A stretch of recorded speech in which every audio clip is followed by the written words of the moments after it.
अस्सलाम वालेकुम, welcome to my YouTube channel. आज का जो हमारा टॉपिक है वो है वेटिंग फॉर गॉडेट। सबसे पहले हम राइटर की इंट्रो की बात कर लेते हैं। जो हमारे राइटर थे वो आयरिश नावलिस्ट थे 20वीं सेंचुरी के, और इन्होंने अपनी राइटिंग में फ्रेंच और इंग्लिश दोनों को यूज़ किया था, और इन्हें 1969 में नोबेल प्राइज़ दिया गया था। और इनका जो मोस्ट फेमस प्ले है वो है वेटिंग फॉर गॉडेट, और इन्होंने हमें मीनिंगलेसनेस ऑफ ह्यूमन एग्जिस्टेंस के अबाउट बताया था। और इनकी बर्थ हुई थी अप्रैल 13, 1906 में डबलिन आयरलैंड में। और इन्होंने बहुत ज़्यादा कंट्रीब्यूशन की थी लिटरेचर में। और थिएटर ऑफ द एब्सर्ड की अगर हम बात कर लें तो ये मीनिंगलेसनेस के अबाउट ही बताता है। और जो सैमुअल बेकेट थे, इन्होंने थिएटर ऑफ द एब्सर्ड में बहुत ज़्यादा कंट्रीब्यूशन की थी। नेक्स्ट हम बात कर लेते हैं वेटिंग फॉर गॉडेट की। ये फर्स्ट परफॉर्म हुआ था 1953 में, और ये 2 एक्ट प्ले है। और ये ऑल अबाउट हमें एब्सर्डिटी ऑफ ह्यूमन एग्जिस्टेंस के अबाउट बताता है। और इसके अंदर करेक्टर्स जो हैं, हमारे पास पहला करेक्टर है व्लादिमीर का, देन हमारे पास Estragon, Pozzo, Lucky, a boy और गॉडेट। पहले हम इसकी समरी की बात कर लेते हैं। 2 एक्ट पर मुश्तमिल है ये। फर्स्ट एक्ट जो है वो स्टार्ट होता है व्लादिमीर और एस्ट्रागोन से, और ये एक कंट्री रोड पे मिले हैं दोनों, और ये दोनों वेट कर रहे हैं। अब प्ले के स्टार्ट में किसी को भी नहीं पता किस चीज़ का वेट कर रहे हैं और ये क्यों यहाँ पे खड़े हुए हैं। फिर उनकी बातों से वाज़ेह होता है कि अच्छा जी, एक बंदे का वेट कर रहे हैं जिसका नाम गॉडेट है, और ये कब से गॉडेट का ही वेट कर रहे हैं। ये वेट कर रहे होते हैं तो ना एक और पार्टी आती है जिसका नेम है लकी और पोजो। और जो लकी है वो स्लेव और पोजो जो है वो मास्टर है। ये दोनों वहाँ से गुजरते हैं, इनको देखते हैं, और ये जो एस्ट्रागोन और व्लादिमीर होती है ना, ये इनसे पूछते हैं कि आप दोनों कौन हो, तो ये अपना रिलेशनशिप बताते हैं। और फिर जो पोजो है ना, वो इसको बताता है कि ये ना लकी को बाज़ार में बेचने के लिए जा रहा है।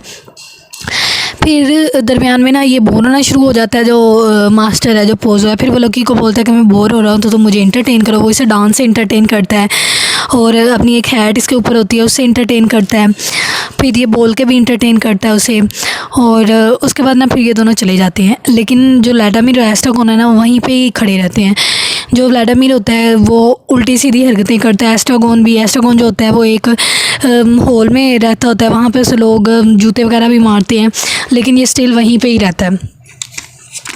जो यहाँ पे एक्ट 1 ख़त्म हो जाता है, फिर एक्ट 2 स्टार्ट होता है। दोबारा वहीं दोनों खड़े होते हैं, व्लादिमीर एस्ट्रागोन, वही उसी दरख्त के नीचे। लेकिन पहले जो दरख्त था वो लीफलेस था और अब उसके पत्ते आ चुके हैं। और दोबारा पोजो और लकी आते हैं, लेकिन पोजो और लकी को उनको मीटिंग याद नहीं होती कि ये दोबारा व्लादिमीर और एस्ट्रागोन से मिल चुके हैं। ये दोनों वेट करते हैं, दोबारा इनसे पूछते हैं कि किस चीज़ का वेट कर रहे हो, तो ये बताते हैं कि ना हम गॉड का वेट कर रहे हैं। लेकिन इस सीन में थोड़ी सी चेंजिंग होती है कि जो लकी है ना वो गूंगा हो चुका है, डम्ब हो चुका है, और जो पोजो है वो अंधा हो चुका है। तो ये लोग क्या करते हैं, इसने ना रोप ली होती है, रोप से बांधा होता है। लास्ट सीन में ना जो फर्स्ट एक्ट है वहाँ पे रोप से बांधा होता है पोजो ने लकी को, और उससे वो खींच रहा होता है। लेकिन यहाँ पे सेकंड सीन में उसकी जो रोप है वो छोटी हो चुकी है। और वहाँ पे पहले सीन में क्या था कि पोजो लकी पोजो के थ्रू चल रहा था, लेकिन यहाँ पे जो है वो पोजो लकी के थ्रू चल रहा है। फिर ये क्या करते हैं, दोनों वेट करते रहते हैं। पोजो और लकी तो चले जाते हैं, लेकिन ना वहाँ पे एक लड़का आता है जो इनको बताता है कि गॉड आज नहीं बल्कि ना कल आएगा, तो आप लोग कल आना। तो ये लोग क्या करते हैं कि फिर भी स्टिल वहीं पे वेट करते रहते हैं। सुबह फिर एक लड़का आता है, वो इससे बताता है कि गॉड आज नहीं कल आएगा। लेकिन ये उससे पूछता है कि क्या तुम वही कल वाली लड़की हो, तो आगे से कहता है कि नहीं, मैं कल वाला नहीं हूँ, मैं बल्कि एक और, मतलब वो मेरा भाई है और उससे गॉड से मार पड़ी है, और मैं कल वाले लड़के का भाई हूँ। तो यही पे स्टोरी एंड हो जाती है। फिर इसके करेक्टर्स की बात कर रहे थे। पहला करेक्टर है व्लादिमीर का। व्लादिमीर जो है वो रिस्पॉन्सिबल है, मैच्योर है, और ये एक माइंड का काम करता है। और जो एस्ट्रागोन है ना, वो इसे दीदी बुलाता होता है, और यही सबसे ज़्यादा रिस्पॉन्सिबल दिखाया गया है और थोड़ा सा अक्ल और शऊर वाला दिखाया गया है। और इसको जितने भी इवेंट्स हैं ना वो थोड़े बहुत इससे याद है, बाकी जितने भी कैरेक्टर्स हैं उनको याद नहीं होते जो भी इवेंट्स हुए हैं। जो नेक्स्ट कैरेक्टर है वो है एस्ट्रागोन का। ये इसकी पुअर मेमोरी है और ये बॉडी का काम करता है, मतलब इसको कोई भी इवेंट याद नहीं रहते। व्लादिमीर को भी याद रहते हैं, एस्ट्रागोन को याद नहीं रहते। और एस्ट्रागोन जो है, व्लादिमीर इसको गोगो बोलते हैं, और ये दोनों एक दूसरे पे डिपेंडेंट होते हैं, व्लादिमीर और एस्ट्रागोन। उसके बाद जो थर्ड वाला करेक्टर है वो है पोजो का। पोजो जो है वो वेल्दी लैंड ओनर है, ठीक है, मास्टर है, और ये लकी का मास्टर है। और पहले सीन में ये ना अपना इजहार ख्वाहिश का इजहार करता है कि ये ना लकी को एक मेले में बेचने जा रहा है मार्केट में, लेकिन सेकंड एक्ट में ये जो है ये अंधा हो चुका है और लकी पे डिपेंडेंट करता है ये।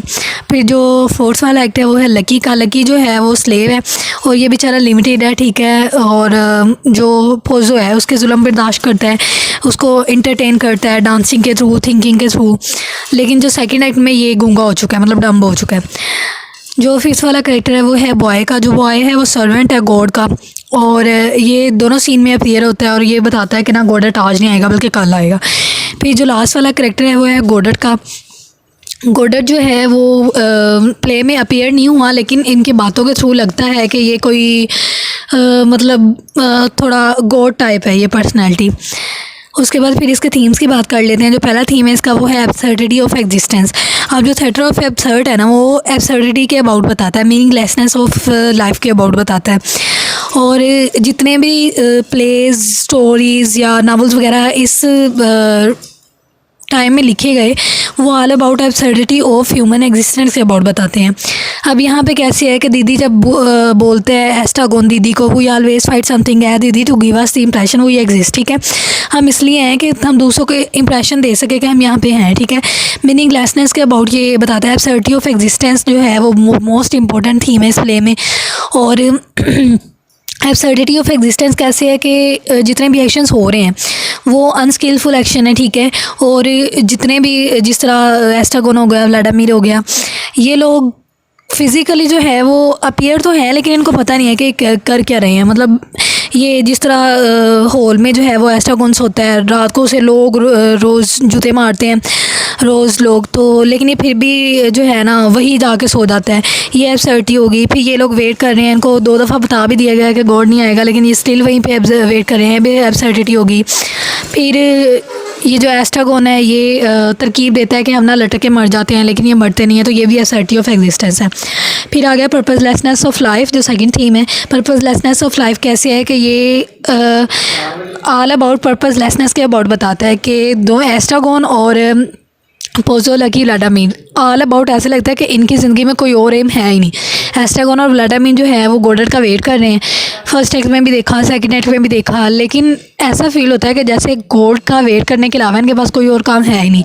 और पोजो के पास लकी को बेचने के अलावा, उस पर जुल्म करने के अलावा और कोई काम भी नहीं है। तो ये पर्पसलेसनेस ऑफ लाइफ आ जाएगा। जो इसके अंदर थर्ड वाला करेक्टर है वो है अनसर्टेनिटी ऑफ टाइम। तो इसके अंदर हम अनसर्टेनिटी ऑफ टाइम देखते हैं कि टाइम मिनटों में गुजर जाता है, ठीक है। स्लिपरी है। वेटिंग फॉर गॉडेट में जो टाइम है वो स्लिपरी थिंग है। और इसमें हम देखते हैं कि जब हमें एस्ट्रागोन बोलता है कि nothing happens, nobody comes, nobody goes, it is all full, ठीक है। कोई भी नहीं आया, ठीक है। हम यहाँ पे हमें बिला वजह वेट किए जा रहे हैं और हमारा ये जो वेट करना है वो मीनिंगलेस है, ठीक है। अब टाइम की अनसर्टेनिटी हम कैसे देखते हैं कि पहले एक्ट में जो दरख्त था, ठीक है, उसके पत्ते नहीं थे, पहले दिन पत्ते नहीं थे, लेकिन दूसरे दिन जब पोजो लग के आते हैं तो हम देखते हैं कि उसके पत्ते थे। मतलब एक ही दिन में पत्ते कैसे हो गए। तो ये अनसर्टेनिटी ऑफ टाइम है कि उन्हें हमें ऐसे दिखाया गया कि 2 एक्ट का ये प्ले है, 2 दिन का, लेकिन ऐसा फील होता है कि टाइम बहुत ज़्यादा गुजर चुका है, लेकिन एस्ट्रागोन और व्लादिमीर को कोई टाइम के अबाउट पता ही नहीं है। उसके बाद फिर सफरिंग है नेक्स्ट थीम। सफरिंग में जो मोस्ट इंपॉर्टेंट क्वेट है वो है व्लादिमीर का, जब वो बोलता है was I sleeping while the others suffered, am I sleeping now. हम व्लादिमीर को देखते हैं कि इसमें अकल है थोड़ी बहुत, ठीक है, बाकी करैक्टर्स में इतनी नहीं है। तो ये सोचता है कि क्या मैं ही सफ़र कर रहा हूँ या फिर सारे के सारे सफ़र कर रहे हैं और मैं सोया पड़ा था। इसके अंदर हम देखते हैं सफरिंग, ऑल कैरेक्टर हैं वो सफ़र कर रहे हैं। एस्ट्रागोन जो है वो बेचारा हंगरी है, ठीक है, लेकिन वो कुछ कर नहीं रहा, भूख उसे लगी हुई है लेकिन वो कुछ करना नहीं चाह रहा। व्लादिमीर जो है वो सफरिंग किस तरह है कि जितने भी वाक़यात हैं, इवेंट्स हैं, वो सिर्फ व्लादिमीर को याद है और किसी को भी नहीं याद। लकी जो है वो भी सफ़र कर रहा है कि जो वो पोजू के थ्रू, पोजू जो है वो इस पर जुल्म करता है लेकिन वो बियर करता है। जो पोजू है वो जो है वो ब्लाइंड हो चुका है तो वो भी सफ़र कर रहा है। तो ये हम सफरिंग के अबाउट देखते हैं।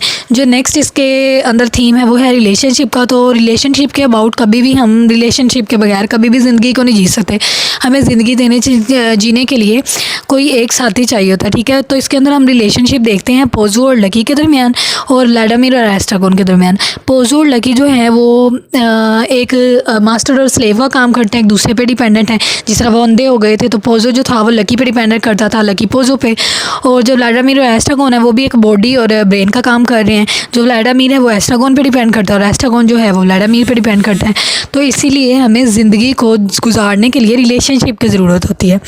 नेक्स्ट है एग्जिस्टेंशलिज्म। एग्जिस्टेंशलिज्म जो होती है वो मेन एग्जिस्टेंशलिज्म जो है वो इसकी जो डिफ़ाइन है वो ये है कि जितने भी हम खुद हैं ना, जितने भी इंसान हैं वो अपने एक्शंस के खुद हैं ज़िम्मेदार। ठीक है, हम जो करते हैं, जो खाते हैं, जो पीते हैं वो हम खुद हैं और इसका हिसाब भी हमें खुद ही देना है, किसी और को नहीं देना। तो एग्जिस्टेंशलिज्म के अंदर भी किसी ने उन्हें नहीं कहा था व्लादिमीर एस्ट्रागोन को कि वो वेट करें। ठीक है, वो अपने एक्शंस के खुद ज़िम्मेदार थे कि वेट किए जा रहे थे। हालांकि बॉय ने उन्हें बोल भी दिया था कि गॉड नहीं आएगा, लेकिन वो स्टिल वेट किए जा रहे थे। तो ये एग्जिस्टेंशलिज्म हो गया। उसके बाद फिर इंपॉर्टेंस ऑफ होप। होप जो है वो ज़िंदगी देने के लिए, वो ज़िंदगी जीने के लिए बहुत ज़्यादा इंपॉर्टेंट होती है और ज़िंदगी गुजारने के लिए होप जो है वो बहुत ज़्यादा इम्पोर्टेंट रोल है उसका हमारी लाइफ में। अब जो व्लादिमीर एस्ट्रागोन है वो इतना ज़्यादा टाइम गुजारे हैं सिर्फ होप में, इसी होप में कि एक दिन ऐसा आएगा कि जब गॉड आएगा, उनकी हमारी बातें सुनेगा, ठीक है, हमारे मसाइल हल करेगा। और वो होप में ही अपनी सारी ज़िंदगी वहाँ पे गुजार देते हैं वेट करते हुए। तो ये था हमारा। नेक्स्ट इसके अंदर सिंबल्स हैं। सिंबल जो हैं वो इसके अंदर गॉडेट का है, लीफलेस ट्री का है, लकी का बैगश है, पोजो रोप है और नाइट एंड डे है। ठीक है, ये था आज का हमारा लेक्चर। नेक्स्ट लेक्चर में हम इंशाल्लाह इसकी ट्रेजिक कॉमेडी डिस्कस करेंगे, वेटिंग फॉर गॉड, जो कि मोस्ट इम्पॉर्टेंट है और पेपर में अक्सर पूछ लिया जाता है। तो नेक्स्ट वो थोड़ा अगर मैं इसके अंदर डालती तो थोड़ा सा लंबा हो जाता है टॉपिक, इस वजह से वो मैं सेपरेट रखूँगी।